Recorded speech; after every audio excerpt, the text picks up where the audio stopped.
with so we start the session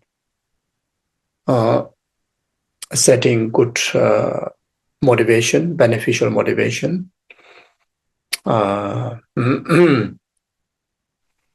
Firstly, reflecting on the qualities of the Buddhas, Bodhisattvas, and the Gurus, of their altruistic activities, bringing immense of temporal and ultimate benefit to numberless sentient beings. And one of clear example is ourselves, how Gurus and Buddhas are bringing benefit for temporary benefit, making our day, our time most meaningful, gathering great amount of meritorious causes for true and lasting long-term happiness, including of enlightenment. And then by doing so, it also helps to keep our present moment in the state of peace, sense of calmness, sense of heart filled with meaning.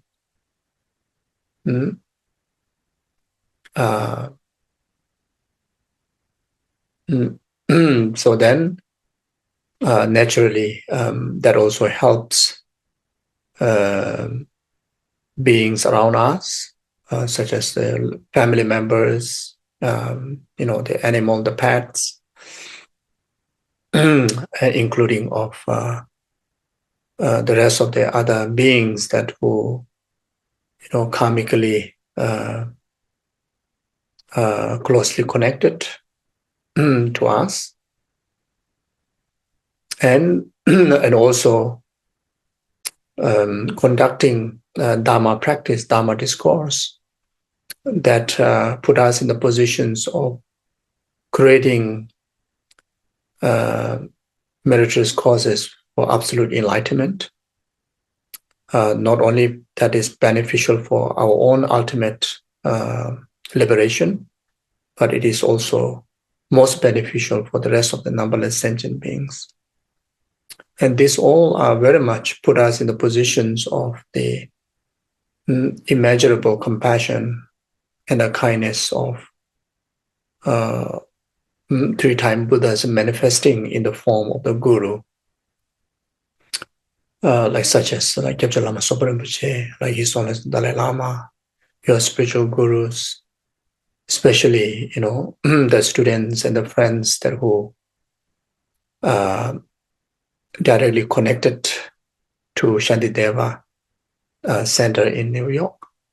Is very much the blessings of Geshe Lama Zopa Rinpoche, His Holiness Dalai Lama, the Lama Geshe, and all the spiritual gurus and the teachers that comes in our way. That is really the one of the main reason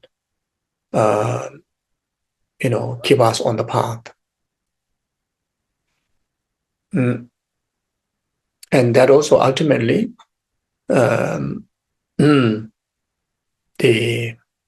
it is the blessings of the three-time Buddhas, in particularly Guru Shakyamuni, Shakyamuni Buddha, who have chosen to descend into the southern world, specifically concerning the living being, in particularly the human beings of the southern world, like ourselves.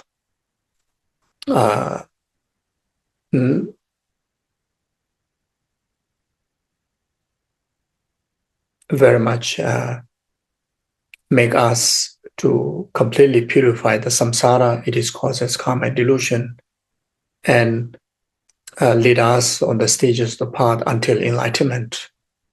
Without the specific meritorious karmic connection that Guru Shakyamuni Buddha that bless us, we won't be in this position. So therefore, we understand that Cittamani Buddha, in his kindness to us, is kinder than all the three-time Buddhas. Then the Guru, like Jabja Lama Sopa Rinpoche and his Holiness Dalai Lama, their kindness is kinder than all the Buddhas, including Cittamani Buddha. One of the greatest tools of the skillful means of the enlightened being is their enlightened quality manifesting in ordinary human appearances as in the form of guru. Just like in our own level, coming into our life and guiding us with the true path. And due to this reason, Guru is kinder than all the Buddhas. Just simply the expressing the enlightened quality in the most ordinary, appearances that's similar to our level, but at the same time revealing us the purest Dharma and the complete Dharma. No limitation comparing to the Buddha's manifestations of the Sambhogakaya, such as a Tara. If we manage to have a direct visions of the Tara, the Sambhogakaya, bodies of the enlightened mind, there's no extra Dharma to be learn and receive the blessing than what we are receiving from the Guru manifesting the similar level of ordinariness like us. Like Jabja Lama Sopa Rinpoche, like His Holiness Dalai Lama, Lama Geshe, and all your spiritual gurus, how they come and how they manifest into your life. That same, the human, carrying the human ordinary aggregates. That they bring, their skillful means at our level, that we can sit together, we can have meal together, we can have a direct audience and have conversation together. We can hear the words of the Dharma directly, without any bridge, without any medium. Can receive directly in person, using the ordinary human speech, and upholding all the qualities of the Dharma in their living example. And that even the Dharmakaya won't able to manifest directly to us in that way. Even the Sambhogakaya, like a Tara, Chenrezig, Manjushri, that very form that we see directly is just their replica, such as statues and the tangas. Then statues and tangas are not speaking to us, isn't it? They are not speaking to us.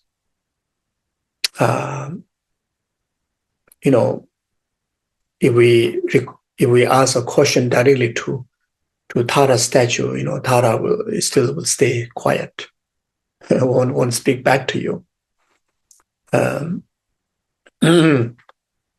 But then the ordinary human guru, that we can have a direct communication in the Dharma. So from that point of view, then Guru is truly the kinder than all the Buddhas. And we are so fortunate, each and every one of us, we are so fortunate that our life exists when the Sambhogakaya, compassionate Buddha Cherisik, illustrating it is skillful means in an ordinary human guru form, like His Holiness Dalai Lama in our life. Our life exists when Cherisik, the Nimanakaya form as a guru, exists lively in our time. What can be more fortunate than that? Those of the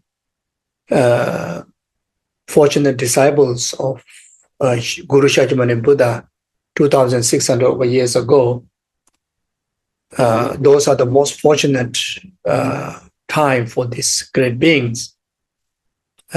We are not less than that, if not more. We are not less than that.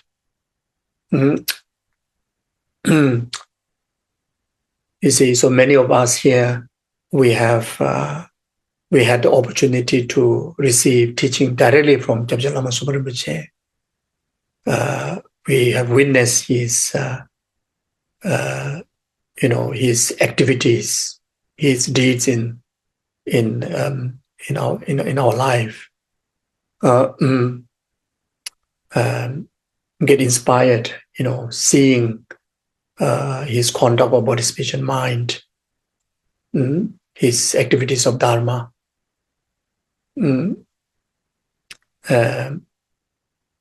That is the result of immeasurable merit that we have accumulated from the many beginningless past lifetime. We are put into that position. Even though at this very moment, Jabja Lama Supa Rinpoche is physically existent in this in that reincarnation is manifested, passing into parinirvana. But then his embodiments exist everywhere.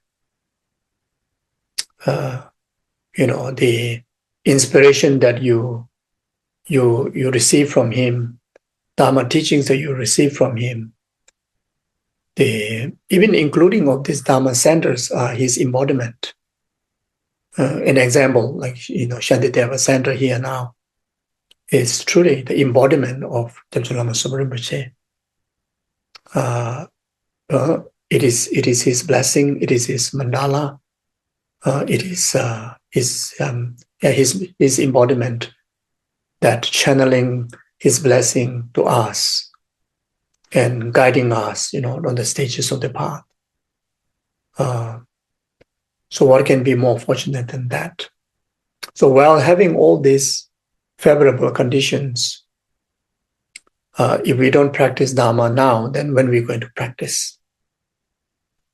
If we don't put full effort to making it possible to actualize the absolute liberation, then when are we going to do? There's no other better time than now. These are great favorable conditions. Then from each and every one of our side, we genuinely have,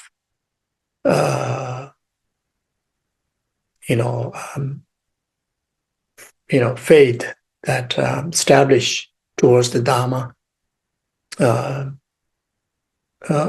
through the understanding of its qualities, its benefits, and which is also very rare to happen to people.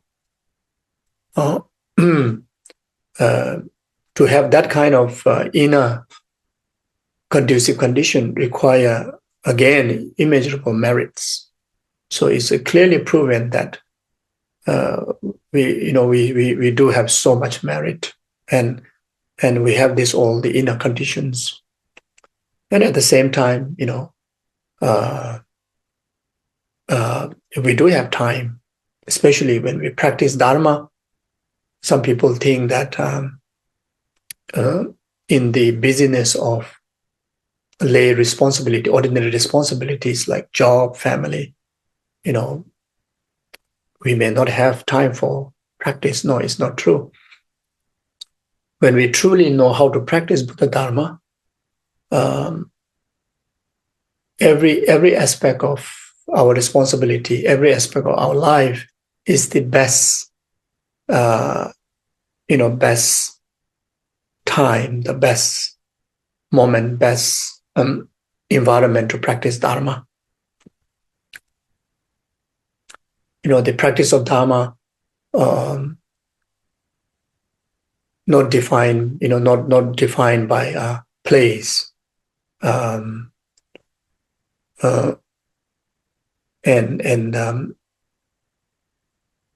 not defined by kind of like being in isolation and being away from the business of the ordinary responsibilities, especially the practice of the Mahayanic Dharma, the practice of bodhicitta, great compassion, wisdom of emptiness.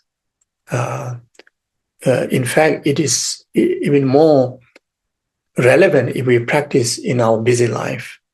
It is even more relevant, in fact, it is easier to develop, easier to practice in the chaos time, easier to practice, easier to develop in the difficult time, in the busy time, in the ordinary environment.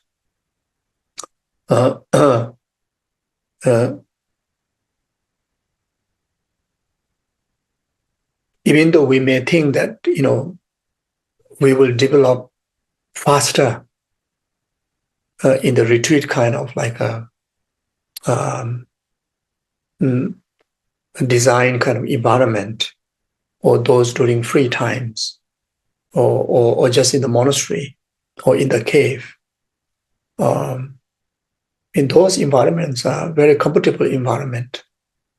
Yes, it is easy. It looks like easy arriving of these practices in our heart, but the actual impact of training, how great the training happens, we don't know. Not necessarily something much greater than the other time.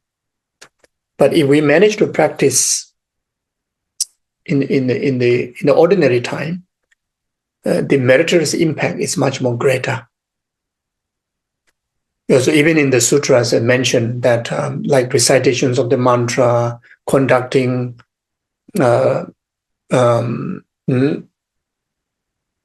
meditations, taking precepts in the degenerated time, even one time is a greater benefit, hundreds of thousands times greater meritorious benefit than conducting in the fortunate time. So therefore, if you manage to practice, in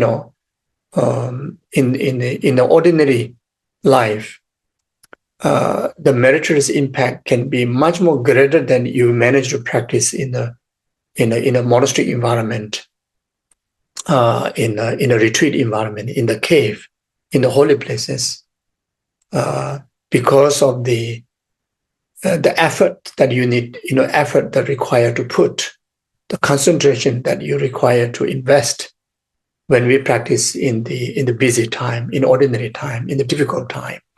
And due to the concentration, due to the effort, the purification happen greater. The accumulations of merit, happen greater.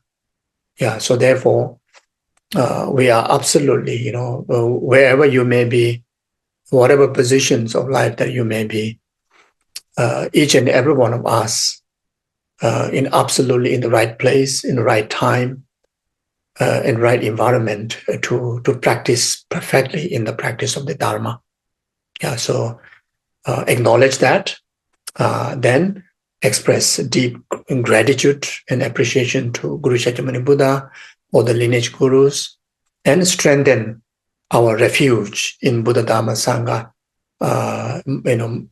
greater than ever. Then on the basis of that, then our heart get inspired greatly in altruism, and and dedicate the rest of our existence, in particular this whole life.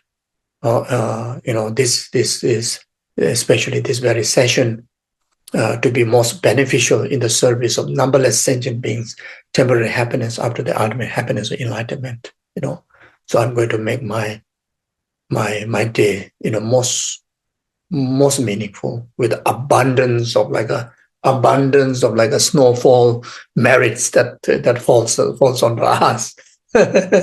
Then those of you are in the sunshine place, then abundance of blessing like the sunshine.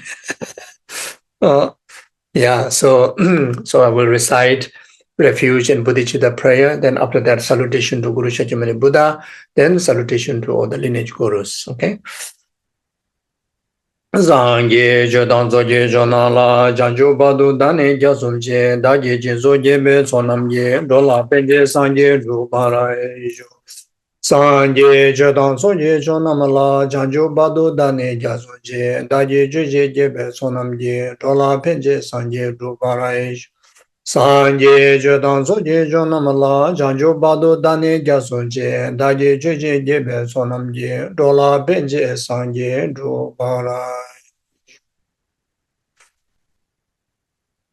Tangi dozene zone dawa je bambe jere tambe jene tuen je kodam de la cha se Toni ni je son do jo be la ma se je ganje den tu ke chana be mo den zen ja zo la so wan de zo da yu xin ye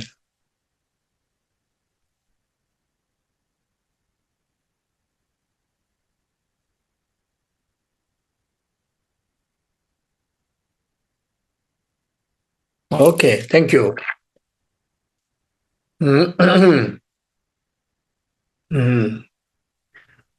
Yeah, so these 2 days, the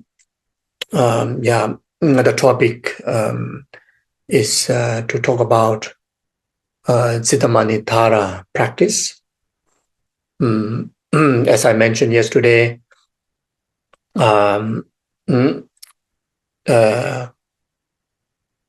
more instead of going through all the sadhana, rather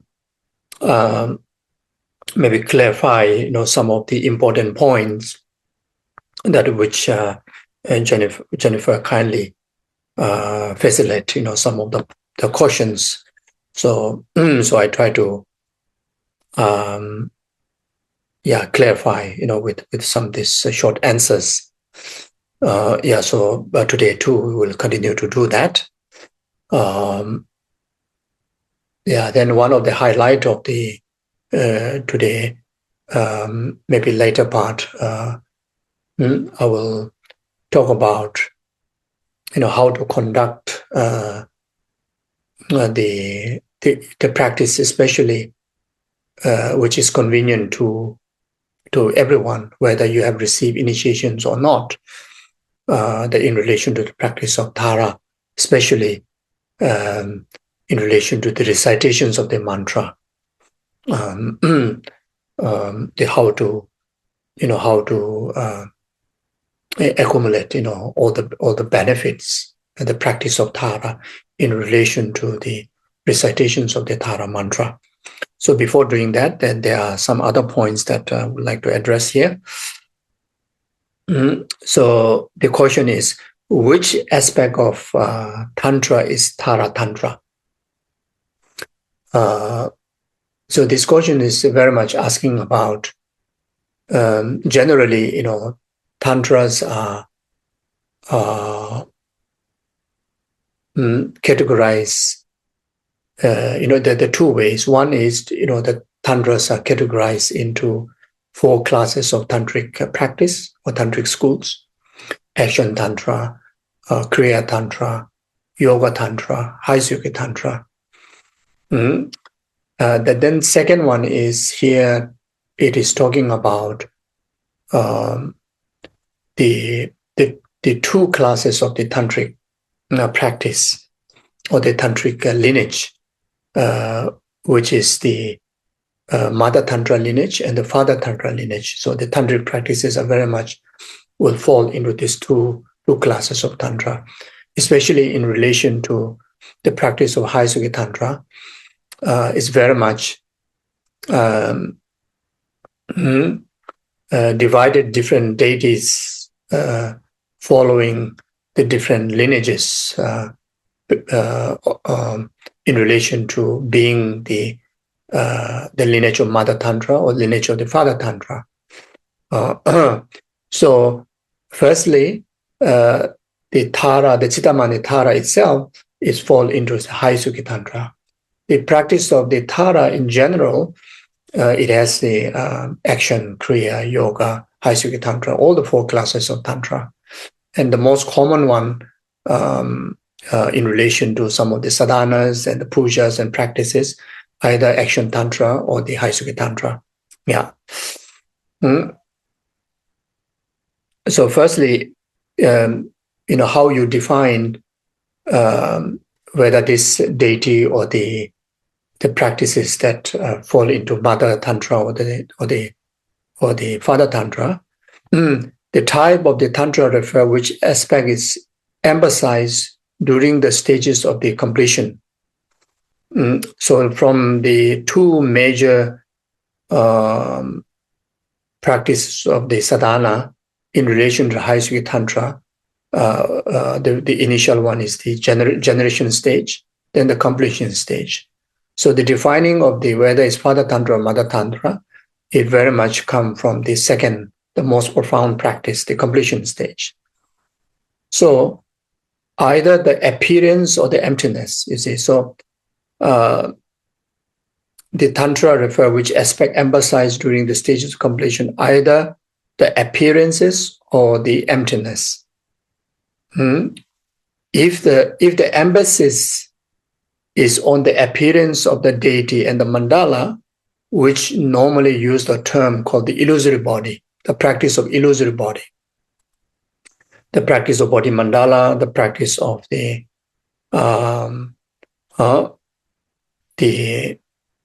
appearance of the deities. So if the practice is focused on the illusory body, then it is what you call it falls into the lineage of the Father Tantra. And if it is on emptiness or clear light, so generally, we talk about the one of the main emphasis of the High Suki Tantra is the clear light practice. So very much either of these 2, either illusory practice or clear light practice. Even like Guya Samaja, Yamentaka, Vajrayogini, Heruka, Kalachakra, etc. Very much, even though having the both aspect of practice, but then the individual deities has a what you call the highlighted or the more emphasis on the one of the practice, and based on that, then it defined which classes it falls in. So if it is focus of the practice is clear light, then it falls into Mother Tantra. So the distinction is made upon the nature of the practice rather than upon anything connected with the gender. So now, like an example from the common High Suki Tantric deity we normally hear, like such as like Heruka, and like such as Yamentaka and Guya Samaja. The Yamentaka Guya Samaja falls into the Father Tantra because it is the main emphasis of the practice is illusory body. Then Heruka or Vajrayogini practice, the main emphasis is on clear light. So because of that, it falls into the Mother Tantra. Even though the both practices carries, all these different deities carries the both practices, but main emphasis is in either illusory body or clear light. So now the Cittamani Tara. So there are a few, the debates, among different, within different texts by the different composition, and there are because the Cittamani Tara contained both illusory body, the body mandala practice extensively, and at the same time, it's extensive practice of clear light. So there's certain scriptures talks about this is falls into the both Father Tantra and Mother Tantra, and a certain texts mention about it falls into Father Tantra. So the Tabu Dorje Chang, as we mentioned yesterday, one of the nearest lineage to whom he received the entire initiations, like such as the 4 initiations of the Tara, Cittamani Tara, and receiving the entire the sadhana practices of the Tara directly from the Tara to him.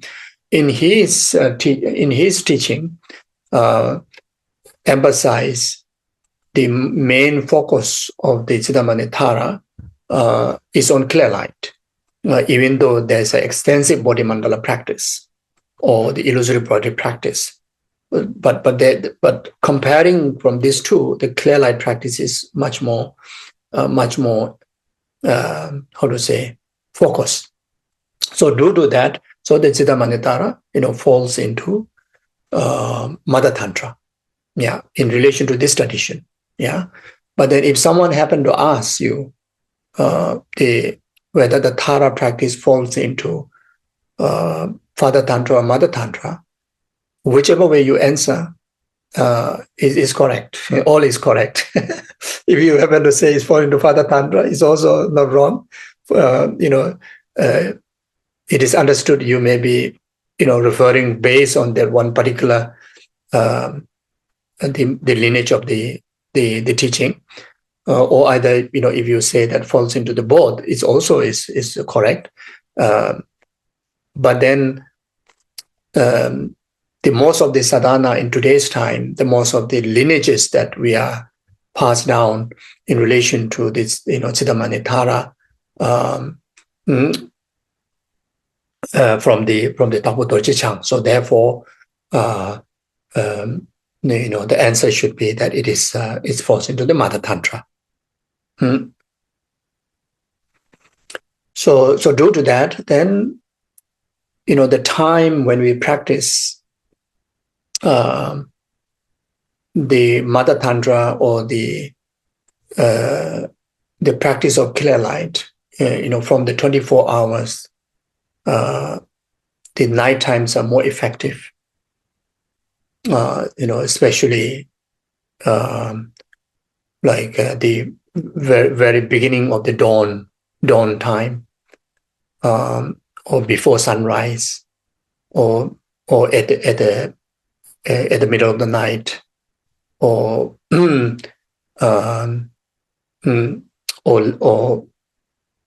after sunset. So therefore, there's one Tara practice is called the overnight Tara practice, which is called Dharma, is regarded very, very powerful, very effective. The many practitioners, they would start after sunset. Then, without interrupting, it is practice of either recitations of it is mantra, or repetitions of the 21 Tara prayers, or repetitions of the Tara Puja, the whole Tara Puja, or recitations of the different lineage treaties on the Tara, until next morning before sunrise. And during those periods, the whatever wishes or the dedications that you conduct, understood, is a very, very powerful.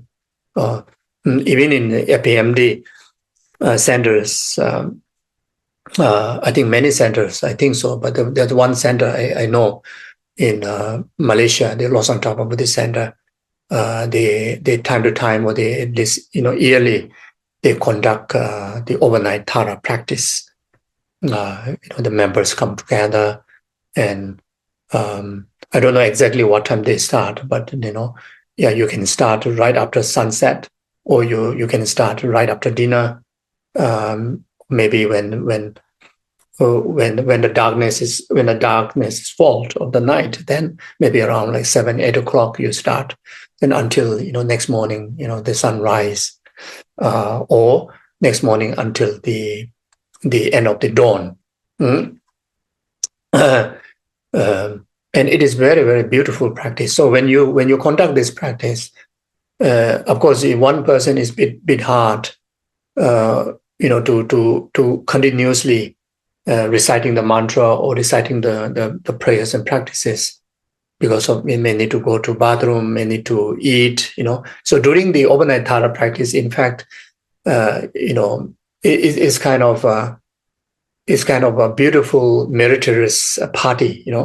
So you can have plenty of drinks, plenty of snacks. Not reptile snakes. Not a cockroach, and not snakes, not frogs. So the tidbits. You can also have a nice warm soup at the middle of the night. That could be very nice, isn't it? So you can have every hour, every 2 hours. And take turn to kind of like serve lot of different, nice drinks, and nice tea. Sorry, nice tea. Not a wine. So nice tea, nice coffee, and tidbits, and maybe nice porridge. Why not?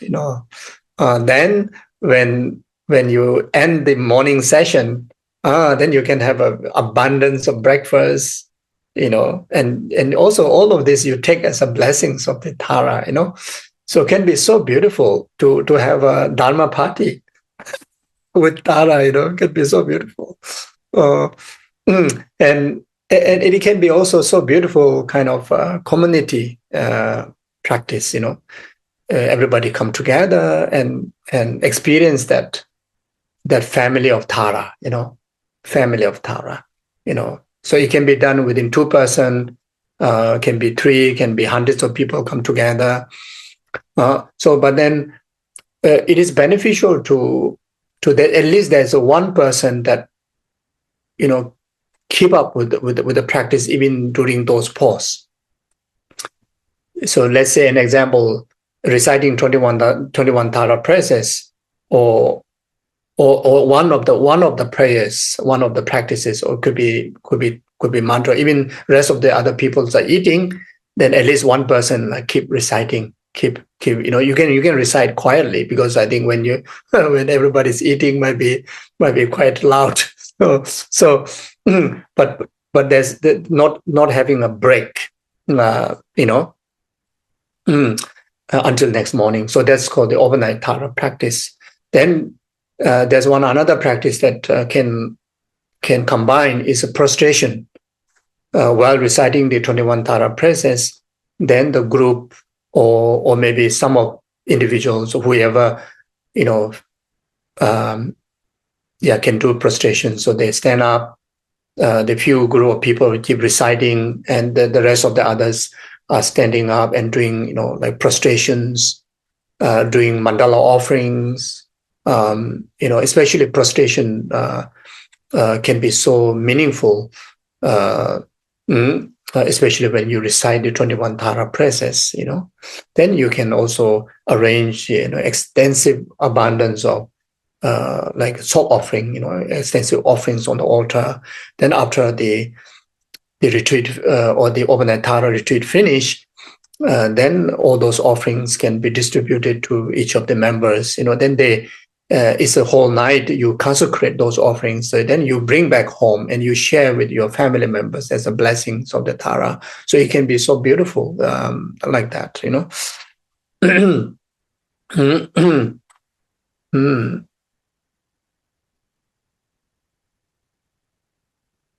Yeah, and the overnight Tara also can be combined, many different Tara practices together. One session you can do Tara Puja, another session just keep reciting 21 Tara praises, another session reciting Tara mantra together with a loud chanting, with maybe more melodious chanting. And then another session, the mantra, verbal recitation, but quiet one. Then another session, you do the mental recitation, like about 1 hour completely, no sound at all. So later when I share the how to do the mantra recitation, from there you can have some ideas. So about 1 hour session or something, completely quiet, everybody silent, and then you do the mental recitation, which is you create the mantra garland around your heart chakra at the central syllable tam, then om tare tu soha. Then you very much reading the letter without verbal recitation. And it is understood that it can be so effective and powerful, not only to gather a great merit to achieve uncommon attainments like clairvoyance, like concentration, like such as shamatha, then the ability of realizing wisdom of emptiness, etc.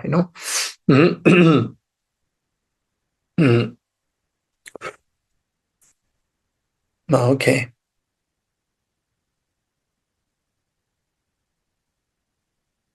So now there's another question is, what to do if you have not received the initiation? So my answer here, you can recite the mantra, can recite the Tara praises, can practice the 7 limbs of practice in relation to Tara practices. Very much like yesterday, we did the Tara Puja, except the self-generation. You can practice all of them, even without initiation. And just reciting the Tara mantra, you can actualize Tara. You can actualize all the benefits of the Tara's blessing. You see, so very much accept self-generation. Otherwise, everything you can do. So there's almost that no one out there not capable to practice Tara. Everyone is equally, have the full opportunity to practice Tara. So then a little bit about the 21 Tara praises. It is regarded one of very blessed prayer. It is not composed by any ordinary people.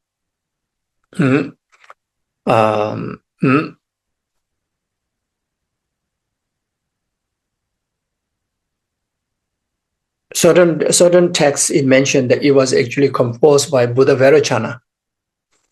But commonly we also understand that it is transmitted by Guru Cittamani Buddha, and it is transmitted to Bodhisattva Manjushri. You see, so Buddha Vairocana have composed the 21 Tara praises. Guru Cittamani Buddha preserved the lineage, and he transmitted to Bodhisattva Manjushri. Then, since then, up to today, to our masters, the lineage are intact. And in Tibet, from the Tapo Dorje Chang, since he have a direct visions of the Tara and receive all the Tara, in particularly Cittamani Tara sadhana practices, and up to today, our masters, all of them carries unbroken lineage, both in correct learning of the practices as well as living on the path, and without doubt, these masters like His Holiness, like Gyabje Lama Sopa Rinpoche, etc., they have actualized the Tara's enlightenment, without doubt, you see. So we carry those lineages. So how fortunate we are. So Shakyamuni Buddha himself said to Manjushri that the Mother Tara is the mother of all the Buddhas of the three times. So this is the exact word that Shakyamuni Buddha said to Manjushri. The praises to Taras are the praises to the mother of the Buddha of the three times. Manjushri said to keep this in mind and to always practice it. So Shakyamuni Buddha requested Manjushri, always remember where this, the preciousness of this practice, and always remember to, live on the path, live on the practice, always practice it. So can you imagine? Even for Manjushri, Arya Bodhisattva like Manjushri, for his progress on the 10 bhumis on the path to enlightenment, how crucial to keep Tara practice, even recitations and practice of the 21 Tara presses. Asking him to practice all the time means practice daily like that. So now for us, at least I can speak for myself as beginner, very, very, baby, not even baby yet, So the most beginner practitioner, and there are so much obstacle on the path, and then requires so much of blessings and meritorious conditions on the path. Then we have to practice even more diligent, we need to practice even more than how Manjushri would practice, So how crucial to practice Tara in our life, how crucial to do Tara pujas, how crucial to recite Tara mantras, how crucial to recite 21 Tara praises, how crucial whatever deity we practice, how crucial to learn to integrate all those deity yoga practices with the Tara practice. Means seeing all the other deities when you practice like Medicine Buddha, Chenrezig, or Vajrayogini, whatever, you see them the same entity or the same embodiment of the Tara, the sameness of the Tara. So you see, when you practice Vajrayogini is definitely the deity, of the is the same enlightened entity of Tara. Vajrayogini is the Tara. You see, so remembering that. So when we practice Guru Yoga, when we think of our gurus, we think of the Guru, one entity with Mother Tara. And when we practice Chenrezig, in fact, yesterday, we learned from the text that Tara, in fact, is a Chenrezig. You see, and also there's in the text talking about the Tara is also a Manjushri, the wisdom being, the wisdom aspect, because Tara have received the initiation of both the compassion and both the wisdom, means have initiated the Chenrezig as well as a Manjushri, you see. So especially for those of us who have already received Tara initiation, then the moment we receive initiation, especially in relations to high Sukhi Tantra, right there we have to understand that we become the deity. You see, even though, of course, in the sadhana, there's a process of becoming a deity, but in fact, the immediate impact and the understanding we need to have right after the initiation is that we have managed to become the deity. And that we can also learn from the example that I have shared yesterday, that in the text, one of the texts on the Tara, when Tara was receiving the initiations of the Chenrezig, the compassion, then he become Chenrezig. Then when he received the initiation on the wisdom, he become Manjushri. You see, So this is something that that we need to know. Good to know. But otherwise, after we receive the initiation, then right after that, we come back to our ordinariness, and that's we lose the sadhana, we lose the commitment. In fact, once we receive initiation, one of the commitment is that the mindfulness of the divine pride of being oneself as a deity. And I briefly mentioned yesterday how powerful for us to have that mindfulness is one of the greatest protection from intrusions of delusions, intrusions of committing negative karma, intrusions of the harm that we may receive from spirits, etc. As someone, as a deity, is an antidote from all those obstacles. And when we receive initiation, we receive Tantra. You see, so Tantra means we gain the protection from being ordinariness. So you see, so it's not only like when we do sadhana, then we become the deity. Each time when we do the sadhana, each time when we do different like pujas, like Tara puja, there's a section to generate self as a deity. It's simply a refreshment only. Refreshing ourselves, reinforcing ourselves to become that deity. Otherwise, we are always that deity. Then, of course, in the relative, the causal stage, we are still ordinary person. So, for the purpose of, let's say, when we want to do Vajrasattva purification practice, when we want to do certain purification practice, then we need to withdraw that being deity and then very much dissolve that that deity into in the light, and that light dissolve into empty. Then, and from that empty, for the purpose of the purification, then you become the ordinary person. So during the period of doing the purification practice, the Vajrasattva practice, you do that on the basis of ordinary person. After you have done that, when you become Vajrasattva, the result of practice of purification, then you become Tara, right there. There's no true entity between Tara and Vajrasattva, but someone that we need so much of, the most powerful tools of blessing to swiftly accomplish the path. Then even in the practice of Vajrasattva, we integrate the practice of Tara. You see. So therefore, Tara is to be remembered in any daily yoga practice, in any yoga practices.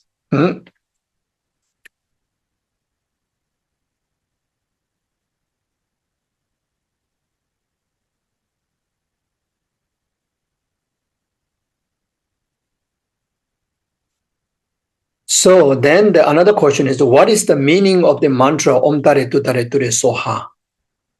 And how to recite them? And where is the divisions of the mantra? So this is a section that I was talking before. So this can be relate to those who have initiation. Then you can take as you can use this tool for the practice of fulfilling the commitment retreats. Those who don't have initiation, then you can practice them as a normal retreat. So anyway, the meaning, Om has many different explanations. The main point is that it is composed of the 3 syllables, A-Oma, which represent the unity of the 3 Vajras. 3 Vajras of the enlightened body, speech, and mind.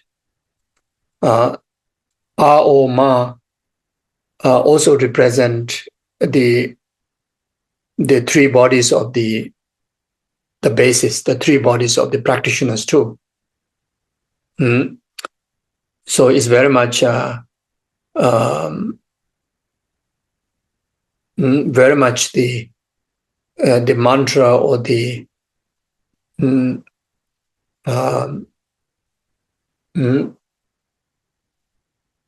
that enlightened blessing that which unite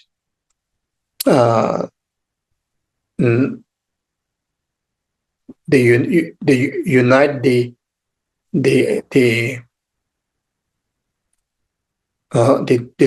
three bodies of the ordinary practitioner with the three bodies of the one's resultant body, speech, and mind of the Tara. Due to that, whenever we practice, like such as Om Tare Tu Tare Ture Soha, just by mentioning this six syllable of your body, speech, and mind, and the six syllable of the resultant Tara's body, speech, and mind,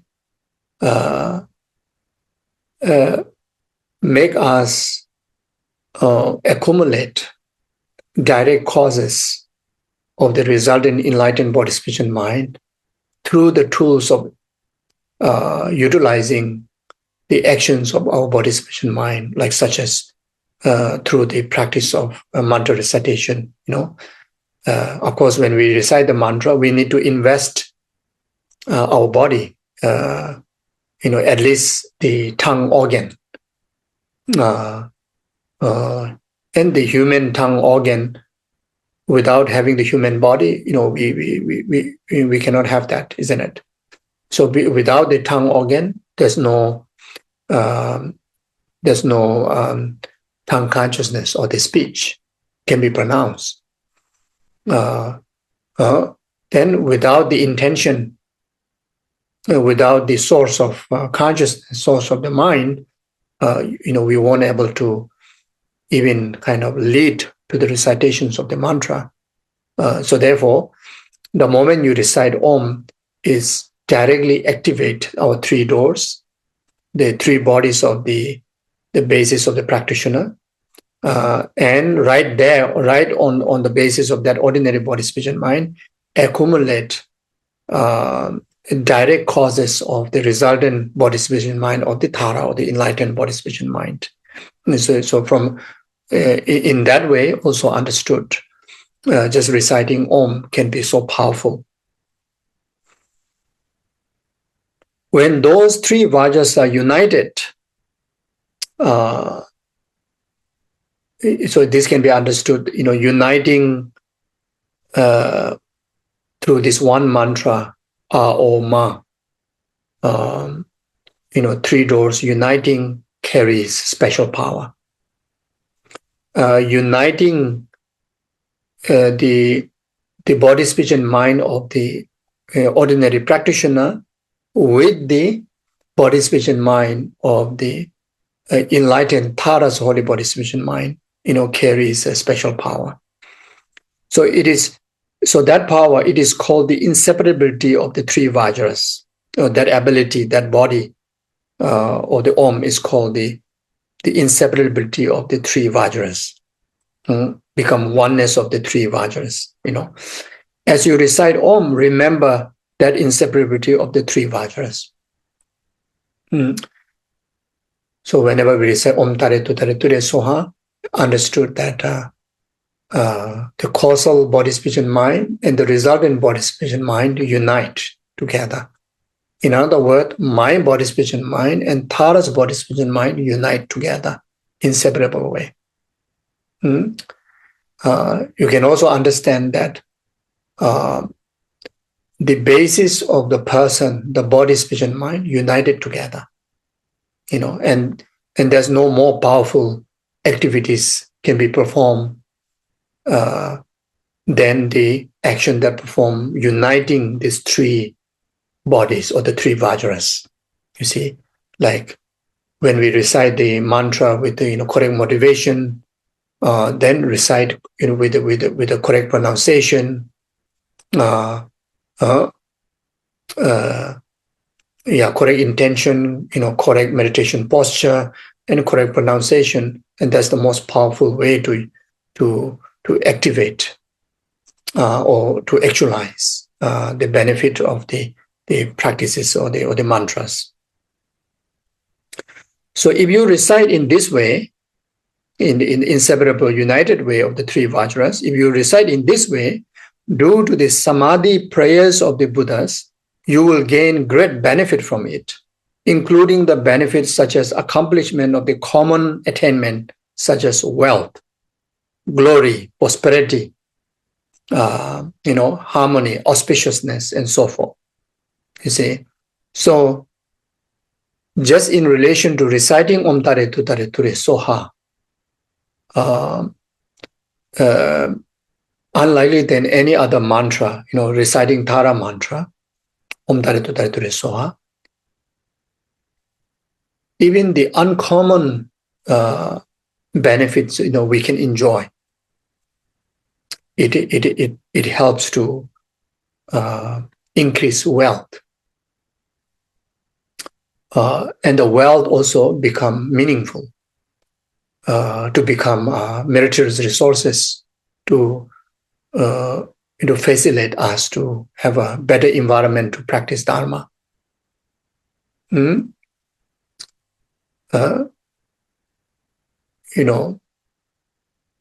Let's say if you want to make a pilgrimage to very blessed holy places, especially if you want to travel from America, Europe, Australia, to most of the, Buddha's holy places in Tibet, in Nepal, in India.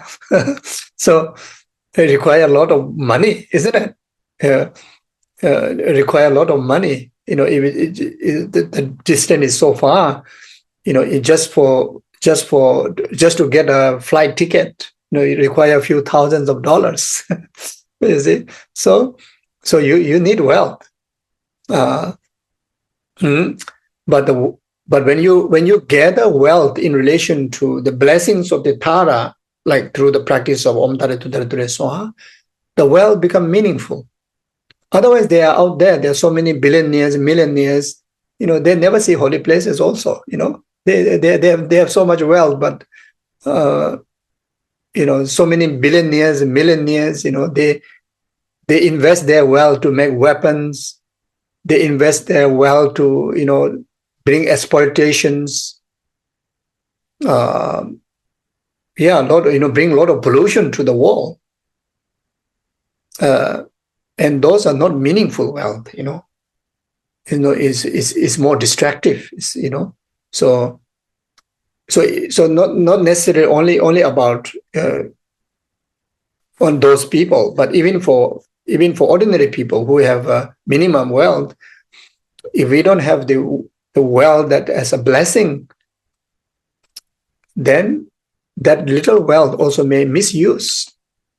You spend for wrong purposes, meaningless purposes. You see, so whether we have little wealth, whether we have lot of money, it has to be a meaningful money. It has to be a beneficial. There's something that which is serve as a condition to gather a lot of meritorious benefits, that which is so good for your liberation, which is so good for the benefit of so many other sentient beings. Yeah. So whenever you pray to Tara, whenever even you recite Tara mantra, the whatever wealth that you need, it comes in timely in your way. It's not about how much money you have. You always have enough. Whenever you need for some meaningful purposes, you get it. Maybe you may find in your kitchen, maybe hide the coins, since with your rice in your rice box. You never knew that you have a safe box in the kitchen. But then now I want to go pilgrimage. I need some money, but don't know how to get it. And suddenly, you want to prepare a meal, and then you fall in the kitchen, all the budget. So maybe under the pillow. So yeah. So last time when I was in Sarah, when I was in the early time around 90s, 1991, 2, 3, like during those period. So yeah, very, very, very, very, very, very rare of money. So usually for us is, we earn money by going for puja. So when we go to attend puja, so the puja also not always have offerings. Sometimes there's some benefactors come, so they make some offerings. So that's where we get money. uh, so uh, so that time the biggest cash offering is it's a 5 rupees. Most of the time it's 50 cents. So so I have some plan. So I was some plan, like kind of like maybe after 3 years, maybe go back to Nepal, then go back to home, see families, etc. Mm. So mm, so of course, but you also need for some daily expenses, isn't it? But then you will try to find to save somewhere. So I usually throw the coins under the bed, under the, so somewhere else, just hide somewhere. Uh, but then sometimes you forget, after 1, 2 years, you forget, also the coin is so tiny, so little. So it's like, so don't know where it is. But then, so one day I have to travel. Yeah. So I have to travel. But then in your hand, there's no money to buy a ticket. Uh, so then I kind of remember, I usually hide some money under the bed. So I try to like take all the beds and bed sheets and just do like that. There's so many coins dropping like a snowball. So much, a few years of accumulations, from everywhere. Click, click, click, click, click. Yeah.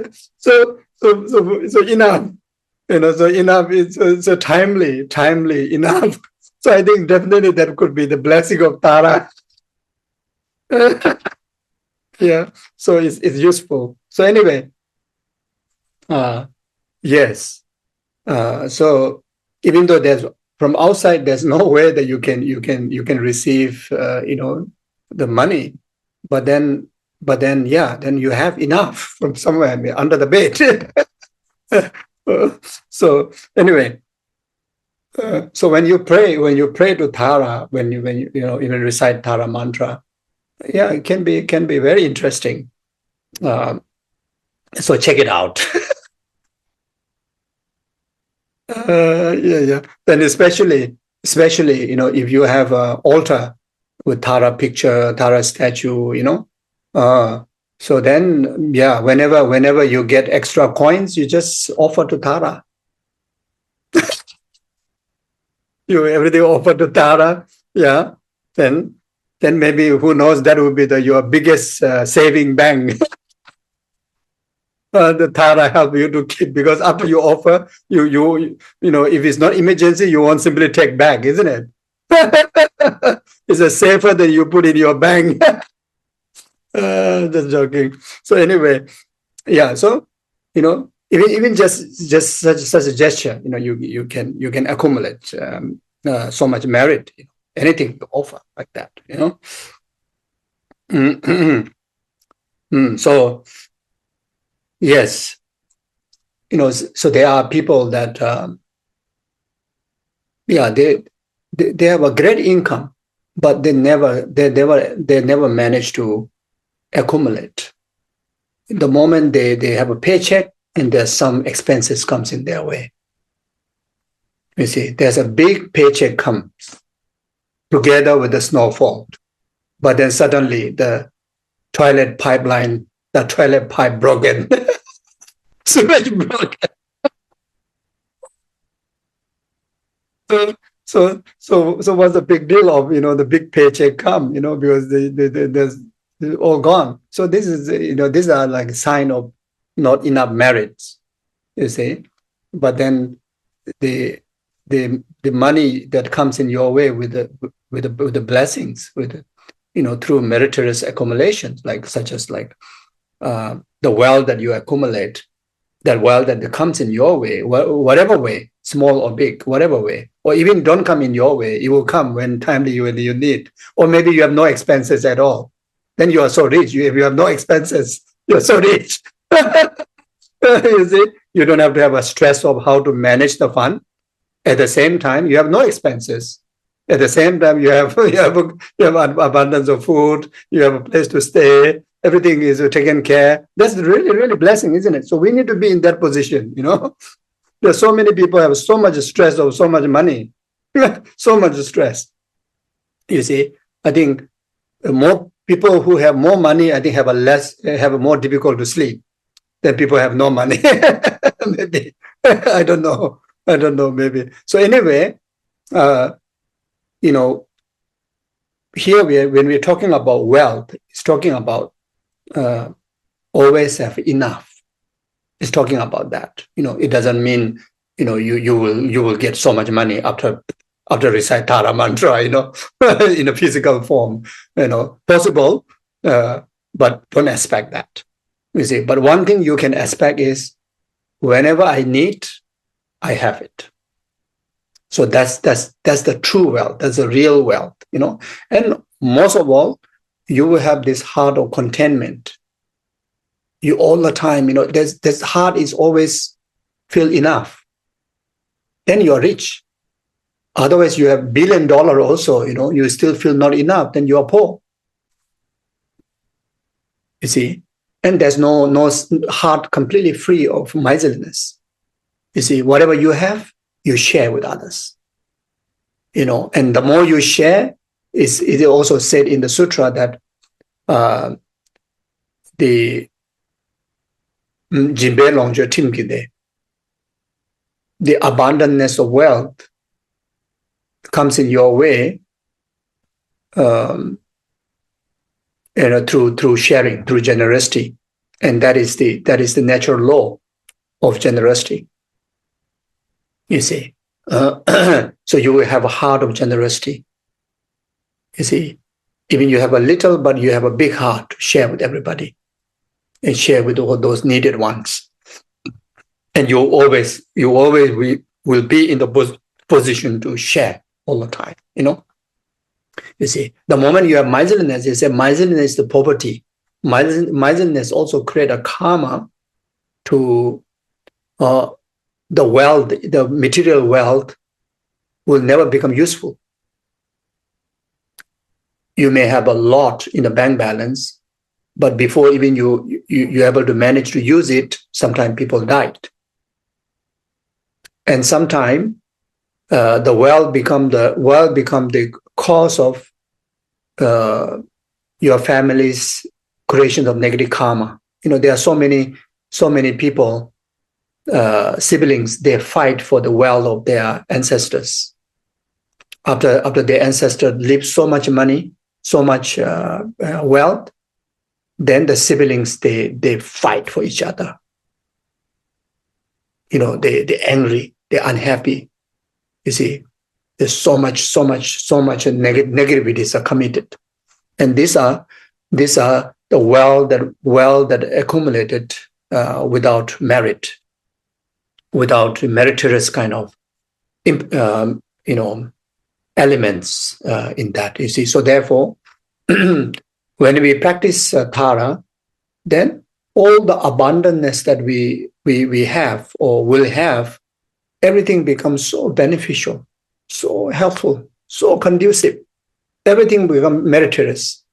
You see, so even you have so much you didn't manage to use, but they will be used meaningfully by your family members, or timely. It will bring great benefit to the well-being of others. It become a great source of accumulating merit by making offerings. These are illustrated by many great practitioners, especially like our masters, whatever material resources they have, everything becomes source of accumulations of merit, benefiting sentient beings, so these are amazing like that, and these are due to the blessings of the older Buddhas, like Tara, like that, Then glory, like fame, you see. When you have the glory result of merit, then you're able to bring immense of virtuous benefit to sentient beings. Otherwise, one can become a famous, destroying the world. One can be so famous, it's almost like know out there one human being, even a little kid don't know you, but know you as you are the destroyer of the world. It disturbs you. But then there are also people that many people know you and know you as inspirations of the virtue. And the moment they think of you, they introduce to you, it increases our virtue. You see.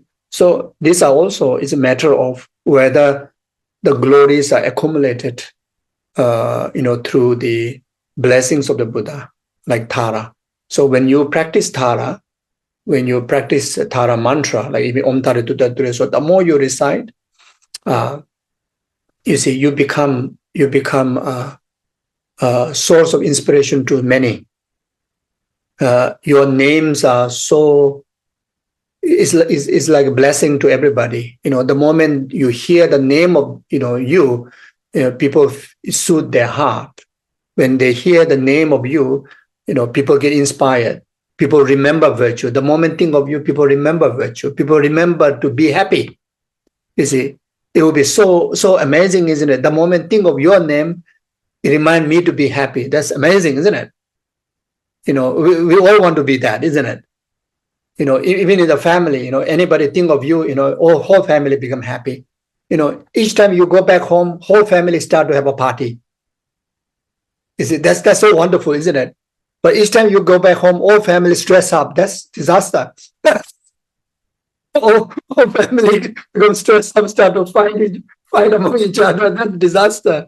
So you see, so it's like wherever you go, it's you are the source of their happiness, source of inspiration, source of hope, source of possibility, source of comfort. You see, so we have to be that. You see how wonderful. Even to one person, we manage to be that. That's the life is so meaningful to be, have. You see. There's some people, you are source of protection and happiness of your pet, that dog, that cat, and that's blessing. And there are some people, they are protector and they are source of protection for many animals, for many people. You see, so those are the blessings. So when we practice Tara, we gradually start to become like that, like Mother Tara is famous of her beauty in and out. You see, Tara is the most charming for auspiciousness, for blessings. You like that. You see, so yeah, yes. So then. You become like a relics wherever you go. The places are blessed. Places become holy place. All the holy places in Himalayas is because of these holy beings. They travel, they landed there. Maybe that place, maybe the holy being have a nice tea. Now that place become holy place because of that holy being. Cultivate the practice of Tara. Their oneness with Tara, and oneness with the Buddha, oneness with compassion. So become like relics. So when the relics touches the place, even touches the hand become like a hand carry the blessings of relics. When the relics touches on our crown, we are purified, we get blessed. You see, when the relic touches any object, the object also become relics like that. So that much power. That's why relics is so precious. So practicing Tara, we become relics. Our speech become relics. We cultivate Tara, our heart become relics. You see. So therefore, whenever we get to speak, when people hear your voice, their heart gets subdued, their heart get blessings. So that's why we are so thirst to hear like His Holiness, and we feel so powerful, we feel so affected virtually. You see, it's because of they carry that meritorious speech power. You see, we even long for one glimpse of being present in front of like a Buddhas, like even like His Holiness Dalai Lama, and anybody gets subdued just having one moment, like about 5 minutes, physical being together, that much power.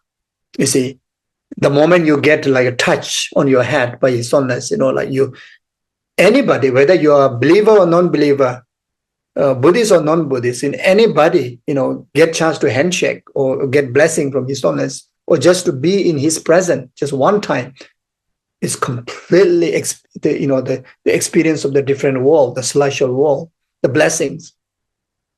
This experience is almost like to everybody like that, So because of they are completely living on the path, like the practice of Tara, like that. You see. So we too, but we, if we are not so familiar, we have to accumulate more.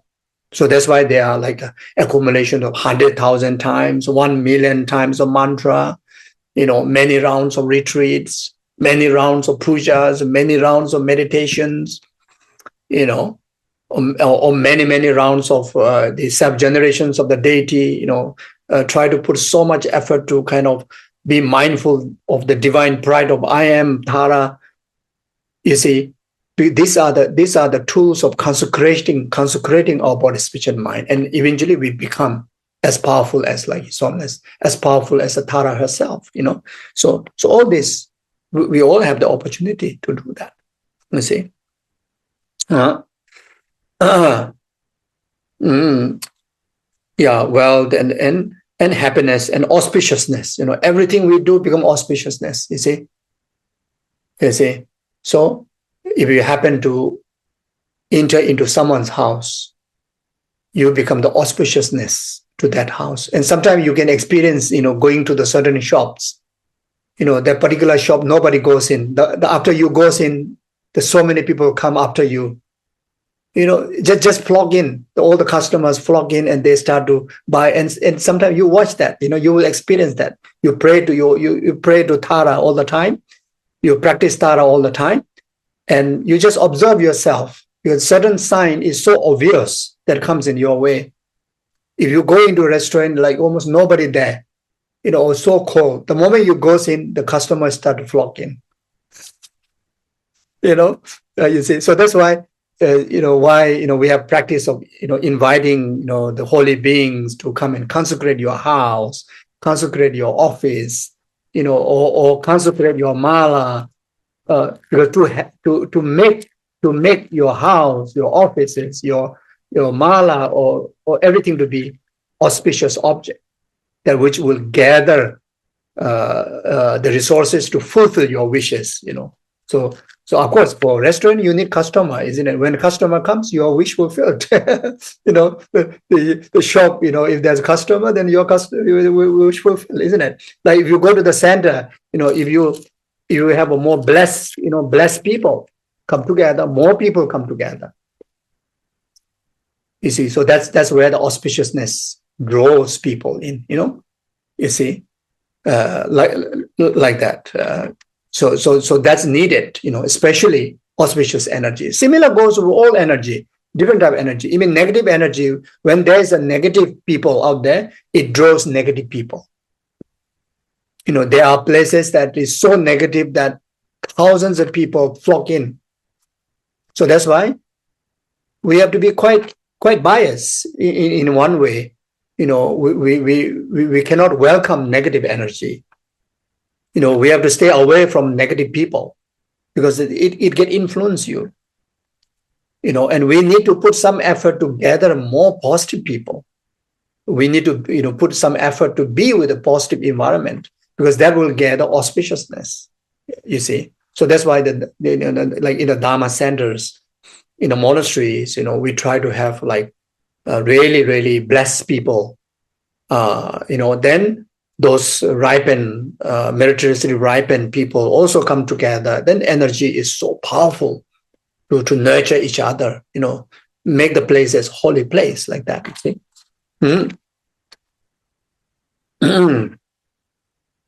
So by practicing Tara mantra, just, here we are talking about even just practicing the Tara mantra, Om Tare Tutare Ture So, that kind of benefit, the common benefit.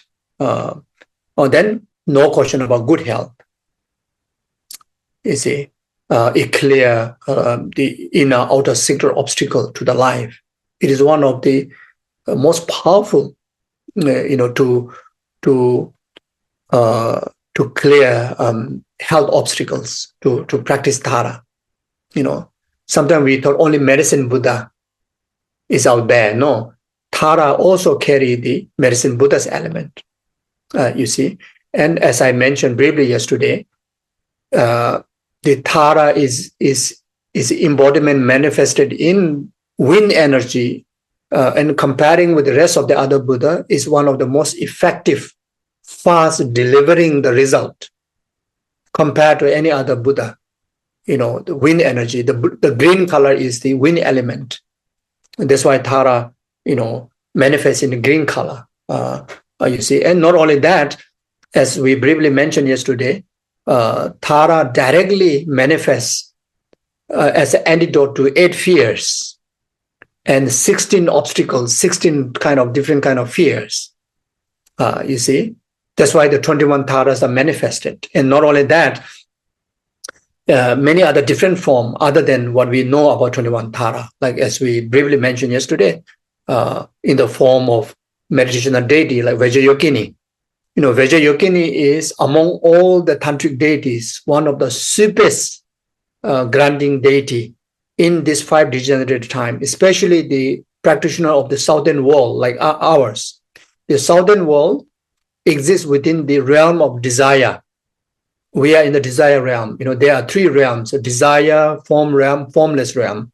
So the southern world people like us, we are karmically live within the desire world. So the main obstacle, the delusional obstacle for us is a desire. So Vajrayogini is a direct antidote to desire. And Vajrayogini is the emanation of Tara. So also carry the element of the wind energy. And specifically antidote to the desire, in the desire realm, it becomes the most effective deity to practice. Super granting, enlightenment is one of the easiest because of being in the desire realm, and especially like our time is a materialistic world. In a materialistic time, we have more than ever. We have more distraction than anyone else. The external materialistic, dualistic distractions. So therefore, we cannot afford to practice too complicated practices, too complicated sadhanas. We don't have the concentration capability to meditate on very complicated body mandalas, complicated sadhana practices. So Vajrayogini, carries 11 yogas, so 11 practices. And the 11 practices are all similar to what we normally do in our 24 hours of time, like wake up yoga, sleeping yoga, eating yoga.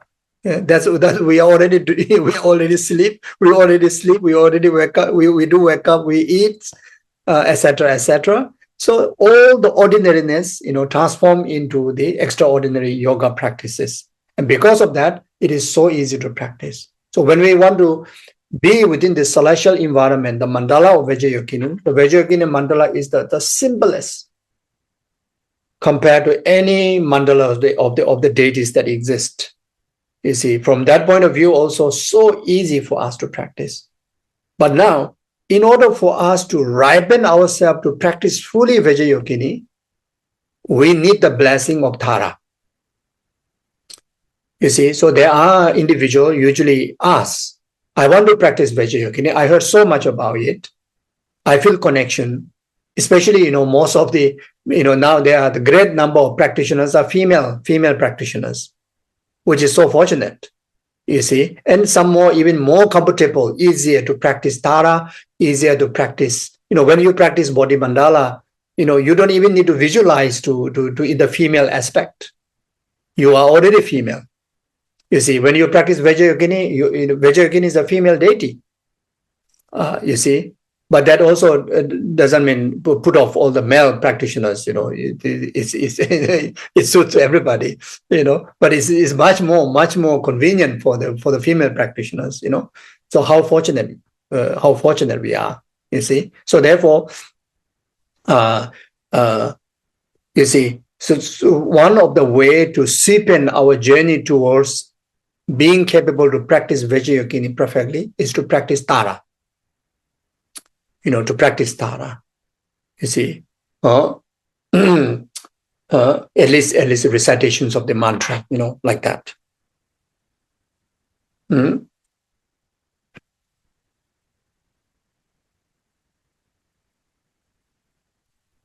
there are individuals who really want to study, Dharma well. One of the best condition to gather to well study in Dharma, also practice Tara, recitation of Tara mantra, Tara 21 Tara presence, which as I mentioned briefly yesterday, in the great monasteries like Sera Devungandan, one of the key preparatory practice for us to success in our philosophy study, like 20 over years of philosophy study, is Tara practice. The great Kadamba masters, their way of practicing is very much, targeted enlightenment within one brief lifetime of this human life. And all those Kadamba masters have achieved that success. One of the main reasons, because their main meditational deity is Tara. So Tara is the one that which make possible of even achieving one lifetime enlightenment, like that. Like the Tibetan Buddhist tradition is one of the tradition that carries the knowledge and the practice of the whole yanas, the Hinayanic teaching, Mahayanic, Sutrayanic teaching, Vajrayana, Tantrayanic teaching. In the Buddhist world, there are certain tradition only practice Vinaya Sutra. They don't practice Mahayana Sutra. They don't practice Tantra at all. There's some are completely even have no exposure at all. Never even encounter teachings.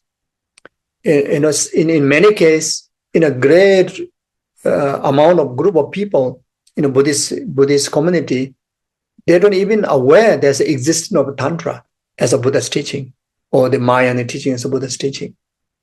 You see, and there's a great large number of group of people in Buddhist practitioner. They only practice the Mahayana Sutrayana. They don't practice Tantra.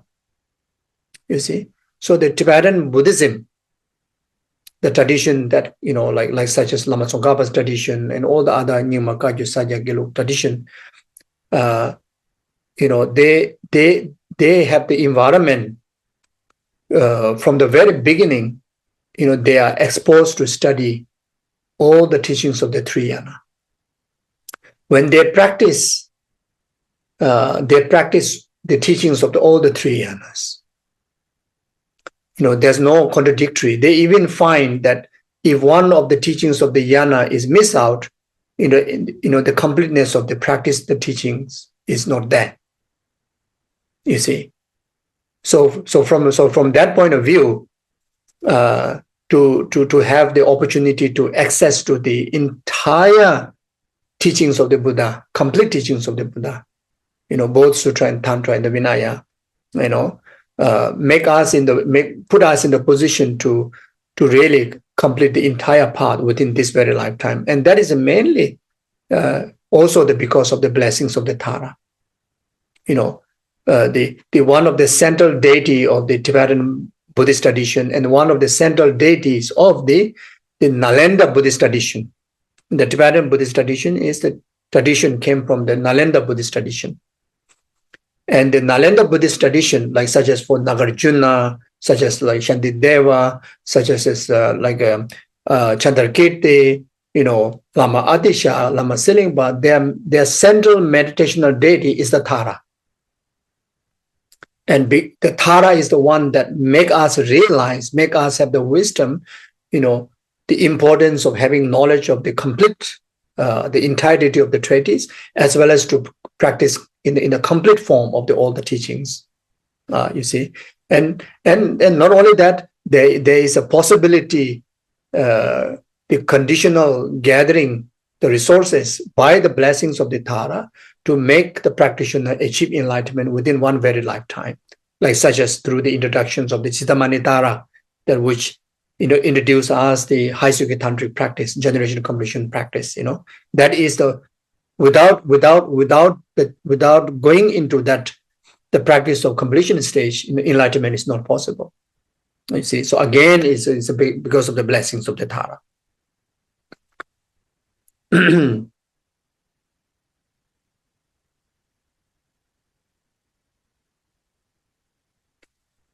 And also the Tara practice help us to attain the supreme attainment, such as siddhis, clairvoyance, and higher wisdom, and so forth.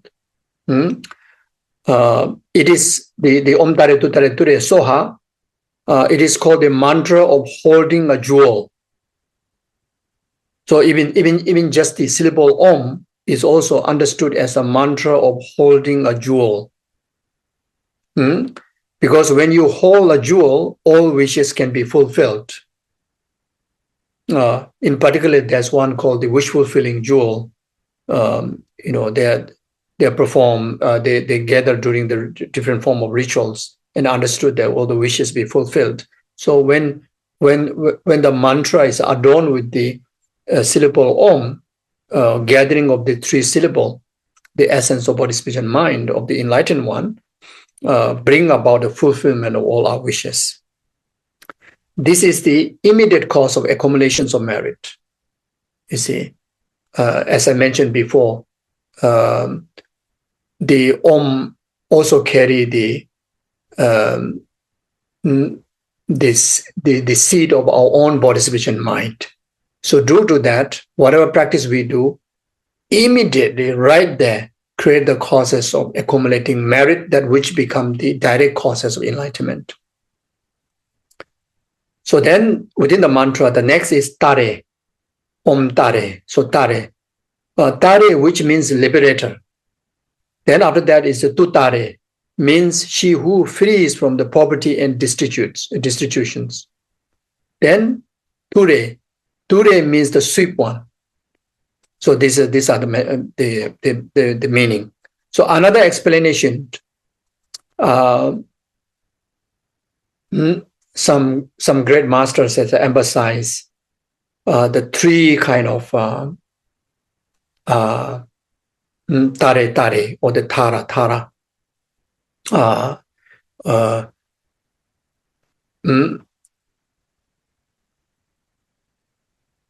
So it is understood like a Tara, supreme Tara, and says that the first Tara refers to the teachings of the small scope, the teaching that taught how to actualize favorable rebirths like a human and God by purifying the unfavorable rebirth of the three lower realms: hell realm, hungry ghost realm, animal realm. So first Tare, or the first Tara, carries all the teachings of the small scope from the Lam Rim. Second Tara, or Tare, carries the teachings of all the teachings of the middle scope, which is the tools that help to purify all the 6 realms of the existence of samsara, and it is causes karma and delusion, and cause to actualize wisdom of emptiness, no self, and achieve the nirvana of peace. Then third tare or the Tara carries the meaning, that carries the teachings of purifying the limitations of self-nirvana and limitations of the defilement, and cause to actualize the altruistic path, like bodhicitta and altruistic wisdom, and actualize the realization of the profound and extensive path along the 10 bhumis, and to achieve the Buddha's the 4 bodies, the enlightenment. So the 3 tare or tara, which is the meaning of Om Tare Tu Tare Ture Soha, which also carry the entire teachings of Lamrim. Then another explanation, this mantra is demonstrated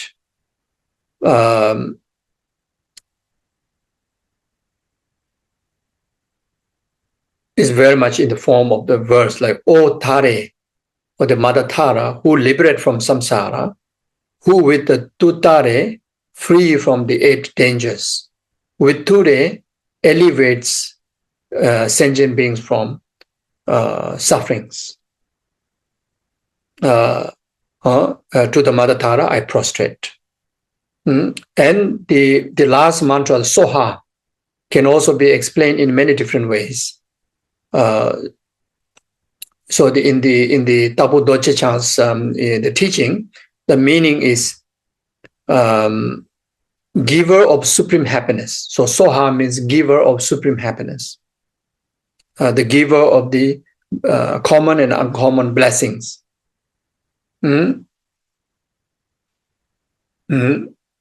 So Soha also meaning in other teachings, Soha also meaning achieve or arrive or accomplish. So Om Tare Tu Tare Ture Soha, on the basis of the practitioner, my body, speech, and mind,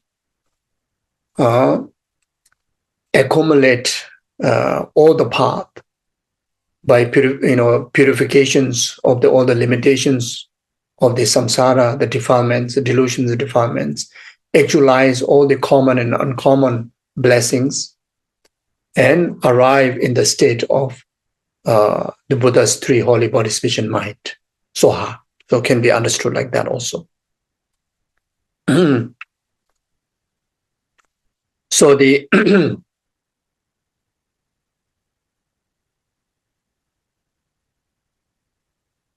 so if one is performing retreat, especially after receiving initiation, performing commitment retreat, then there is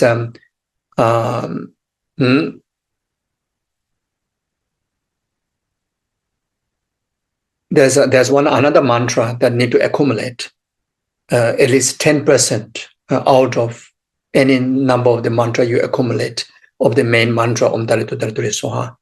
So in Tibetan it's called the Geshe Menga, or they also call Geshe Begmak. In the English translation, it's called the Reigning Wisdom Mantra, or Bestowing Wisdom Mantra. So that mantra is pronounced like this: Om Tare Tu Tare Ture Soha Hum Ha Anze. So there are two ways of reciting. One is Om Tare Tu Tare Ture Soha Hum Ha Anze. Another one is Om Tare Tu Tare Ture Hum Ha Anze Soha. So either you can recite Om Tare Tu Tare Ture Hum Ha Anze. Another one is you add the Soha. So both are okay. But then usually in the lineage that we practice, us to pronounce the second one, together with Soha. Mm. So then it's called the measuring of the recitations of the mantra. The number, the measuring of the number, and the measuring of the impact of the mantra recitation, like the signs. So it mentioned the different kind of the retreat to perform, including of the retreat of the approximation of the sign, of counting, or of time. So how many times, how many days and weeks and sessions that you perform the mantra retreat, or you can also count how many numbers, or you also can count the retreat based on the sign. By occurring this sign, then I achieve this level of blessings, like that. So to understand this, the first is the retreat of sign, and it refers to the meditating up to the point that you can touch the actual deity herself and can get the direct physical contact with her. So that is the first sign, initial sign. So you recite Om Tare Tu Tare Ture Soha, or you conduct the retreat either in the form of, retreat in the form of visualization, retreat in the form of reciting 21 Tara prayers, retreat in the form of overnight Tara practices, retreat in the form of Tara Sadhana, like reciting 2 times, 3 times, 7 times repeatedly, or reciting the Tara mantra. And this can be done for both those who have initiation, then in the form of fulfilling the commitment, approximation commitment retreat, and those who don't have initiation, then just conducting retreat, the discipline of the body, speech, and mind, as I mentioned at the beginning of yesterday, what is very much the meaning of being in the retreat. So being in that kind of environment and keep accumulate the mantra, until you see the sign.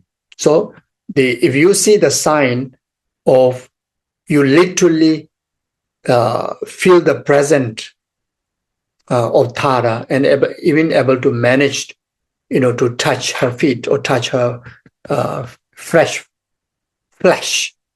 And that is not necessarily can be in the human form, can be in the dream, or can be in the actual conviction that you really felt absolutely, not kind of dualistic kind of view, not hallucinating, but absolutely being, her present, and you manage to feel it, you see. And how to define whether it's hallucinating or is real? If it's hallucinating, then your faith and your dedication, your progress will slowly fade away. That means fake. That means it's hallucination. If your progress and the faith is keep steadily developing, means that experience is real. It's not hallucinating. So you can check yourself like that, Otherwise, sometimes emotionally you feel, whoa, I saw Tara, I feel Tara is around, Tara is everywhere. And sometimes can be emotional, or sometimes can be hallucination. Then after some time you say, now I don't see Tara at all. Now Tara forget about me. Now I also want to forget about Tara, because since she is forgetting about me, then you become more kind of indulging into more samsaric way, more ordinary way, more confused, more disturbed, more angry, more upset. Then you that means you have hallucinated of seeing Tara in your retreat. You didn't see Tara. You didn't actually experience the sign.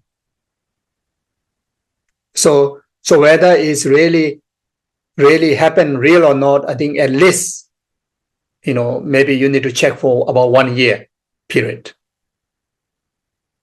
If 1 year period that its progress is so steady, everything is like intact, then you can say, yes, I saw Tara. But then don't go and tell anybody.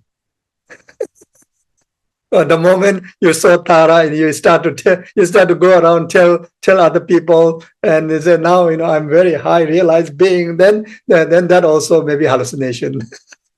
The more you experience, the more secrecy you become, the more humble you become, the more quiet you become. But manifesting that experience through your joy, through your smile, through your service to the being, through your dedication in the practice, through becoming happier and happier and more grounded person. And that's the thing that we have to deliver. That cannot hide. But otherwise, talking about here and sharing all this, no need.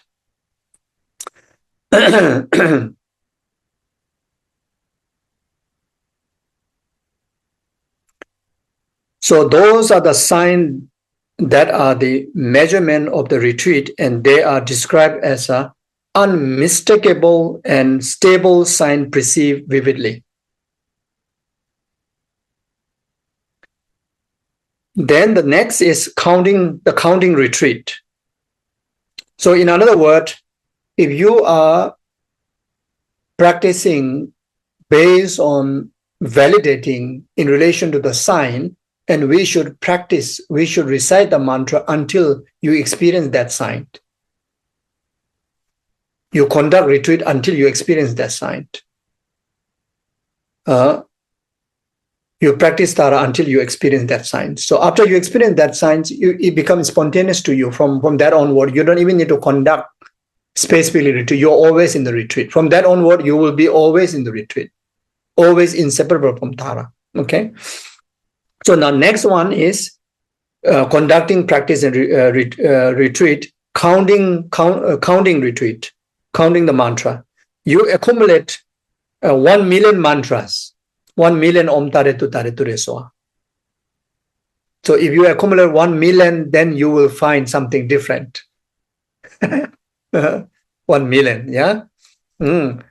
So as said in the text, in the text, recommended, you recite 1 million. For a normal retreat, to be able to participate in the actions of Tara's mandala, you accumulate minimum 100,000.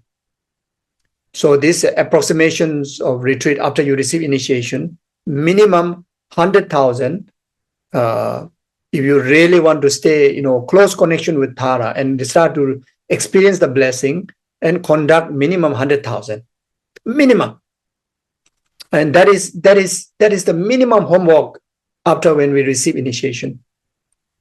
Even we don't have initiation, you really feel connection to Tara and you really want to receive blessing, and then in the form of retreat means without interrupting daily until you accomplish 100,000. Maybe you start with the minimum 1. So even in the busiest time, most difficult time, you still can manage to fulfill that one mantra. Best is you do 21 times, which is also so little because they're very short mantra. You see. So then whenever you're free, then you accumulate 100, 10, 1,000, 2,000, few thousands, and occasionally you even conduct 4 sessions. Occasionally in a weekend, you can go for retreat and do strict 4 sessions, etc. 10 sessions, 2 sessions, 1 sessions, so minimum 100,000. Then there's also recommendations of accumulate 400,000.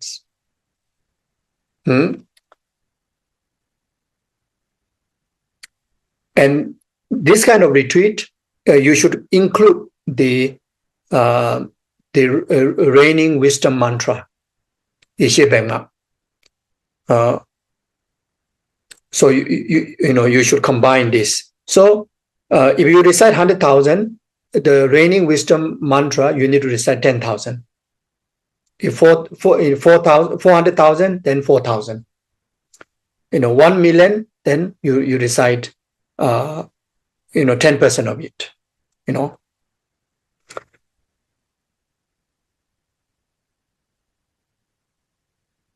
So if you have already received initiation, if you're conducting this retreat, then you should conclude at the end of the accomplishment of the mantra with fire puja. So concluding retreat fire puja. So the concluding retreat fire puja, if you felt that during the retreat that your major kind of limitation is more obstacle, then you perform pacifying fire puja. If you felt that there's not much obstacle, but I need more conducive conditions, more merit, then you can perform increasing fire puja. And you feel that I have quite a lot of merit. I also feel there's not much obstacle, but there's no kind of discipline like control. Then you can perform controlling fire puja. And you can also perform lawful fire puja if you see there are some very intense obstacles, like in relation to maybe spirit harms, some very, very heavy karma that, let's say, remembering of maybe committed a heinous crime, etc., then can perform even all the four fire pujas or even the lawful fire puja, But usually you can perform pacifying or increasing fire puja. And that usually requires some help with community. So not so easy, by yourself alone, But then the fire puja is not something that you have to do immediately. Let's say you you've done the retreat in New York and you don't have the fire puja facility, and you keep up with the mantra without breaking like a retreat for until next year. Then if you happen to travel to Nepal or India or maybe some of the other centers that they have facilities to help you to do the fire puja, then you can wait until then. So those of individuals who don't have initiation, then you don't have to do the fire puja, because to do the fire puja as a approximate commitment retreat, that only do with the initiation. Someone has initiation, but then we can still accumulate the mantra. So especially those who don't have initiation, we still want to gain the maximum greatest benefit, then we should target to accumulate even 1 million mantra, but start with first completing 100,000, 400,000, like that. So then you can also perform the great retreat, which is recitations of total of 10 million mantras. So if you want to do a great retreat of Tara, then you need to accumulate 10 million mantras, or at least first you accumulate 1 million. Then after that, then you target for 10 million mantras, and you can do this very strict kind of like 6 months of retreat, or 3 years of great retreat, combined with many other preliminary Ngondo retreat together, like that. So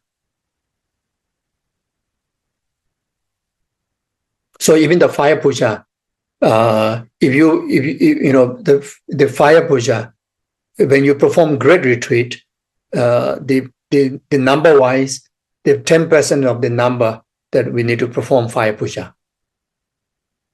You see, so the fire puja, the full set not necessarily has to be that many number, but when you perform the ingredients, the Agni puja, there's about 10% of it, you need to accumulate like that. But yes, it's not so easy, to perform the great retreat, but there are such a great benefits, So even manage to perform just 100,000 and 10,000 of the reigning wisdom mantra. Then after that, then perform the fire puja. That alone, you will have a great kind of spiritual experience that you can enjoy, and life become is more effective in the spiritual practice, as well as also completing the ordinary responsibilities, like such as taking care of family, businesses, etc. Everything start to become much more easier. everything, is easier to gather resources, easier to purify the obstacles, like that, you see. So it's really, really powerful. And those of us who are unable to do such a retreat in a dedicated kind of environment, then do open retreat. I normally encourage to do open retreat. They shouldn't be the strict retreat time shouldn't be an obstacle for many people to never get chance to perform retreats. So I've been introducing doing the 4 major Ngondo retreat. I've started that in Australia, and this year started in Malaysia, and quite large number of people are conducting those retreats, and managed to do so when we introduce that to do in open retreat. So you don't have to kind of like go somewhere, some special place, or dedicate like one whole month into retreat. Many people cannot afford that. Have family, have a job, etc. So as long as minimum that you do without breaking daily, and try to accomplish, within a year or so. So far, the Ngondo retreat that I'm introducing, like for 100,000 refuge, 100,000 Vajrasattva, 100,000 mandala, 100,000 Guru Yoga, is very much for refuge is a 1 year period. So in 1 day, minimum 1. So whenever free, you do more. And last year I had a great experience in Australia. Is more than 100 over people. They committed the year before, and some of them they accomplished 500,000. Some of them 600,000, and some of them they didn't even manage to finish 100,000. And fine, it's okay. They continue. Then offer the Vajrasattva initiation last year. Even physically, there's about 80, 90 people who committed to do. And for Vajrasattva, because you need to accumulate 100,000 mantra of the long mantra, 100 syllables. So it may take longer period. So I'm kind of like giving about 2 to 3 years to complete that, because not everybody can afford to go to 3 months Vajrasattva retreat, which is not easy for everybody.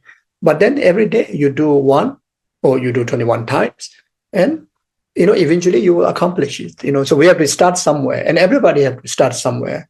And this is the legacy of our gurus. Like in the Gelug tradition, Lama Tsongkhapa have performed like that. So at least we, as a follower of him and follower of these lineage gurus, so in our lifetime, at least we also try to complete all these retreats, Ngondo retreats, which is so important for Nyingma, Kagyu, Satya, Gelug, everywhere, but sometimes not openly mentioned, So I thought it's so important. Then after, when you complete that, of course, that also we have to do on the basis of completing study of Lamrim or while studying Lamrim. So then after, when the 4 years or 5 years of completing the Ngondo retreat, with a good understanding of Lamrim, then, when you introduce high Sukhi Tantric practice like Vajrayogini, so this is the plan, then one will be very solid, because all the prerequisites are completely ready, and also able to manage to, do like the very traditional way, and can be so wonderful like that. Okay, so I cannot talk too much now. Already 12:30. So now it's lunchtime. So I will stop here and see you at 2:30. Thank you. Take care.